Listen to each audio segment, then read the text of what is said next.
Well, thanks for watching again. It's now getting into fall and I'm being trendy. Um, but I actually like this kind of stuff, like pumpkin, sort of. I know it's typical. But, and I don't drink pumpkin spice lattes and all that kind of stuff, but I do like them. I just don't order them because they're rip off and they're probably too much calories and fat and stuff. But I don't think about that kind of stuff when it comes to beer. So that's what I'm going to give it a shot. So this one's a little bit more complicated.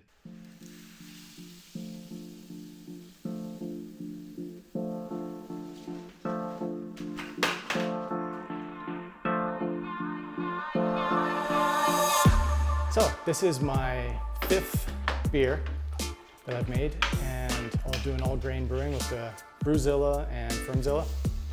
And just because, so I live in a part of Canada that we get all the seasons. So we get obviously summer, fall, winter, spring, back to summer. They're all the typical seasons. So my beer preferences usually change with the seasons. In the summer, I'd like something a little bit lighter. That's why I made that sort of the Blue Moon type beer. Something like that is nice during the summer. Go towards the winter, I sort of move towards more darker beer.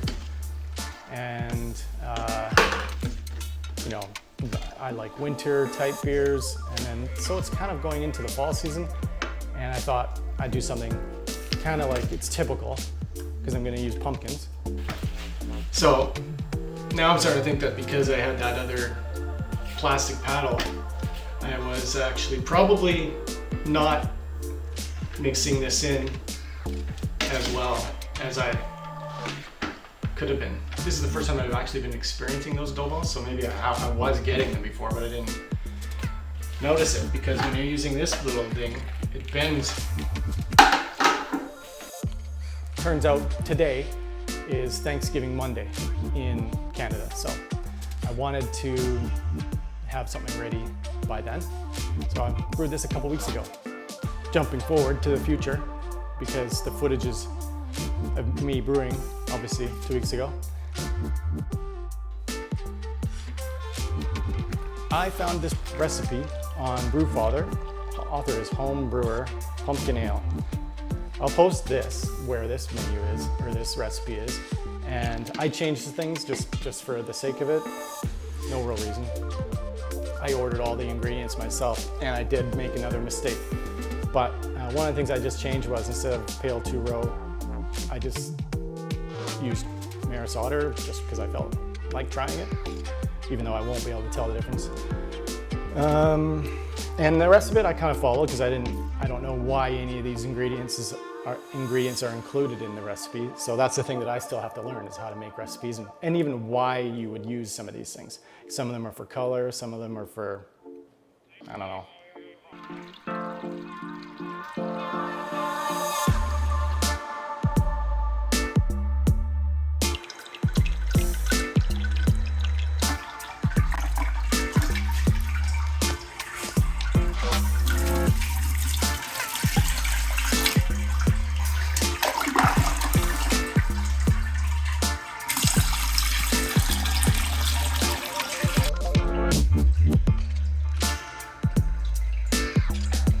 All the spices, I followed this recipe, except for cinnamon sticks, it called for 13 cinnamon sticks, and I just used a teaspoon of cinnamon instead of 13 cinnamon sticks.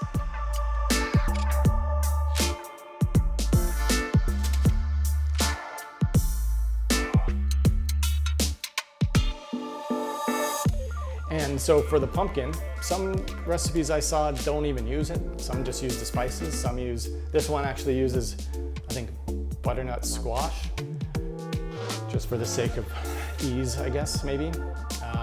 I just decided to use canned pumpkin, and I baked it in the oven for like 30 minutes.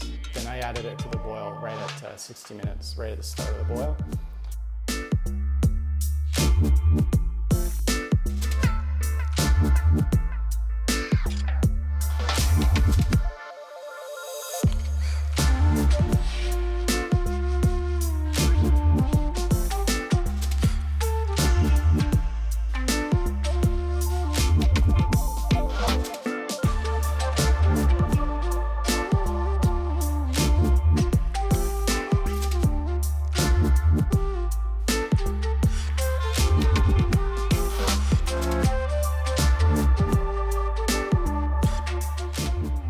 And this time I did use I ordered those Whirlflock tablets and dropped one of those in 10 minutes or 5 minutes before the end of the boil.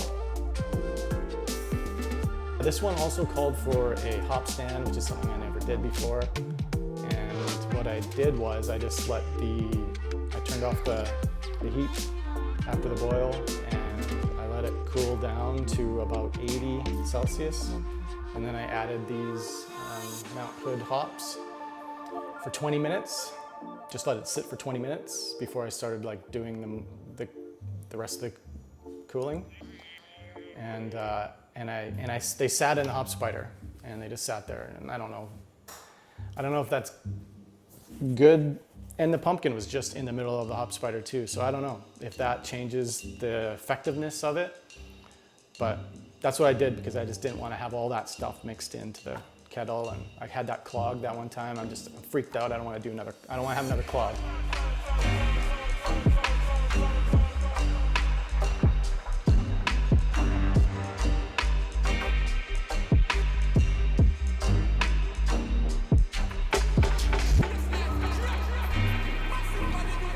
And vanilla extract I added into this. At the time of kegging, I added about a tablespoon and a bit more into this keg and then into the other keg. So here it is. I hope this is gonna pour properly, but you know how it has been with me.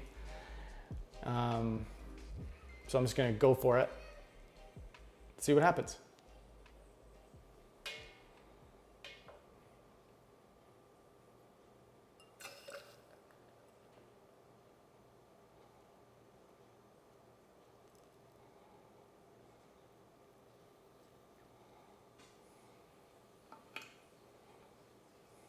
I mean, I'm not too pissed off about that. It's more foam than you normally want, but not as bad as it's been in the past, so I can deal with this. And that's a nice color, I guess. It's not super clear. I mean, it's not clear, but it's a nice color, so I don't mind. The last one was browner and murky looking. That wasn't nice. This one's a nice, what do you call that? Amber? It's a nice color. Goes well with the pumpkin style, pumpkin theme. So, when you smell it, so basically I tested this,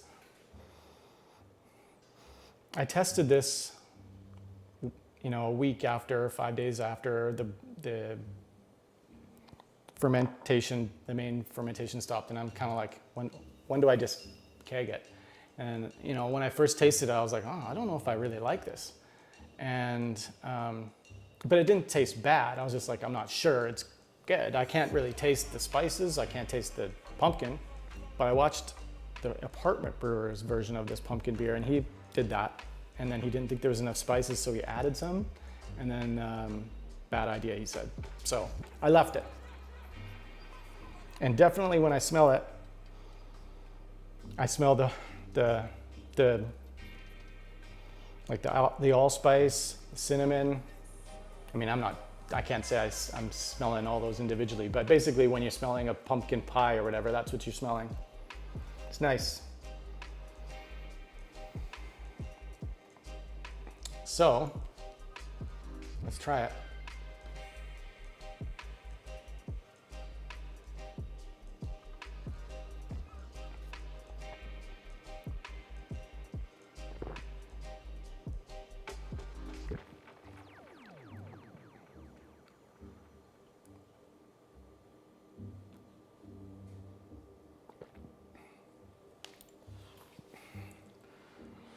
Much better than when I was testing it.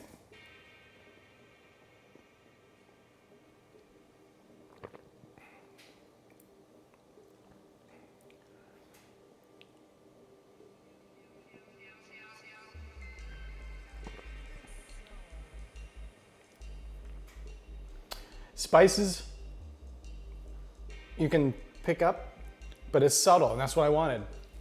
I didn't want this to be overpowering. Can't taste pumpkin really. I don't think there's any pumpkin flavor. Maybe, excuse me, maybe you could use more pumpkin. I used a fair amount, though, I thought, but if you really want that pumpkin flavor, I don't know if you do. I don't know if you want that pumpkin flavor. Like when you're tasting all these pumpkin spice things, are you really tasting pumpkin?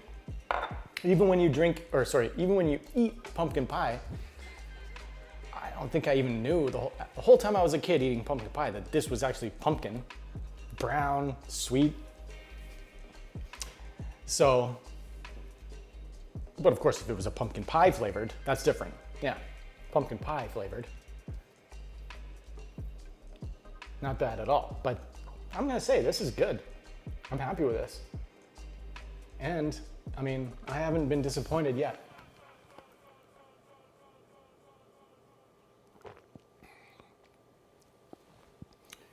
So it's a little bit of a smidgen of a bitter aftertaste.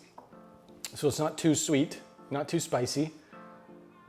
I don't know why it would be sweet, but so anyways, I started in the fermenter at 1050 gravity, and I got it down to 1013, and it was supposed to stop at I think it was supposed to. I started at the right gravity, and I think it was supposed to go down to maybe, what does it say here? 10. Get out of here. Stupid. I'm having fruit fly problems. It's October.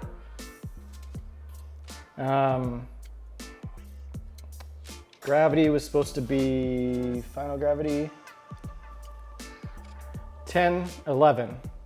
Oh, and it was supposed to be 1058. So, yeah, I didn't make that. So I was 1050, and it finished at 1013. I'm always falling short of these numbers. And I actually ended up with like more liquid, more beer in the fermenter. This one said you would have, I did all the 21 liter batch is supposed to be. I ended up with 24 or 25. But I had the right amount of water after sparging. So basically starting to boil. I don't know if that means maybe I'm not boiling off as much water as this guy is. Maybe I just sparged too much. Maybe I'll do less next time. But as I said, I don't really know how to make these calls. Maybe I'll take some course or something about how to make your own recipes so I'm not just following someone else's recipe. I guess that's when you're actually properly brewing, right? Because I could do it, but I don't know why I'm doing it when I'm picking ingredients. But anyway, hey, I just thought of something. Have you had a beer float? I did it once, and I was like, wow, that's cool. I don't know why I don't do this more often. And I never did it again. So I don't know if that answers my question. It just doesn't come up, but this would be a good one. Vanilla ice cream inside a basically a pumpkin pie ale with ice cream in it.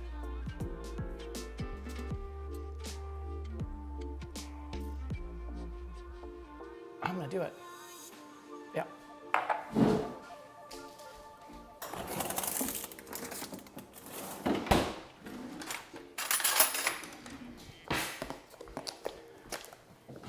I'm only gonna use this beer because I don't want to, in case it's not gonna ruin it. It's gonna be good.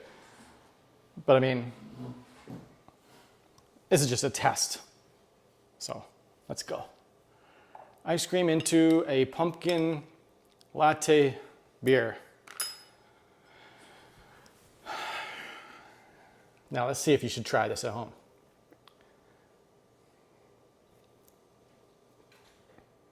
Mix it around a bit.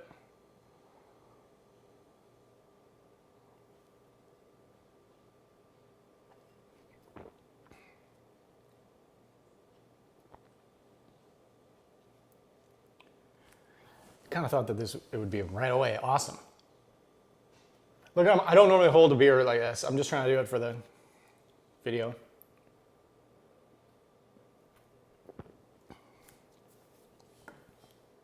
So far, underwhelming.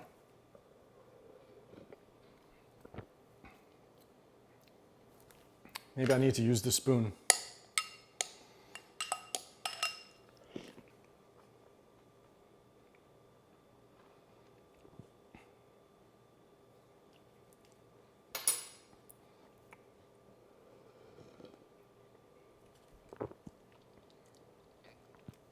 Don't bother. Don't bother. Sounded like a good idea. I mean, try it if you want, but I still think a beer float is a good idea. But, well, that's not bad.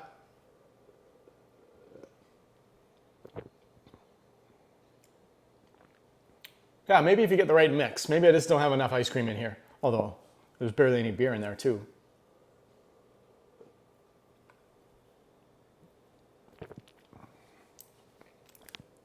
Take it or leave it.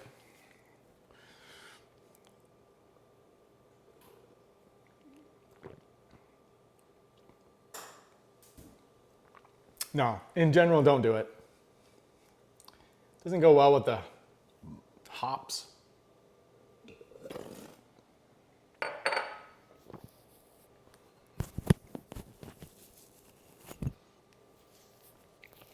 Excuse me.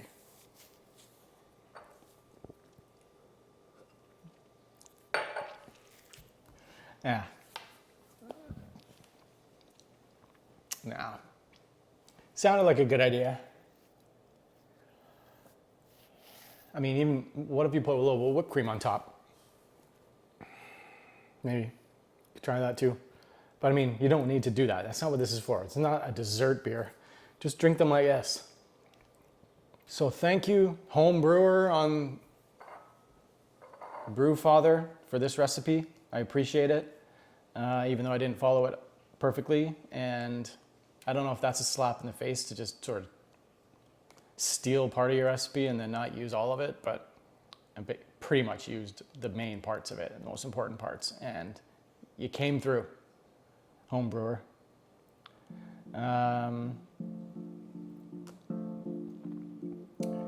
And that's it, I guess.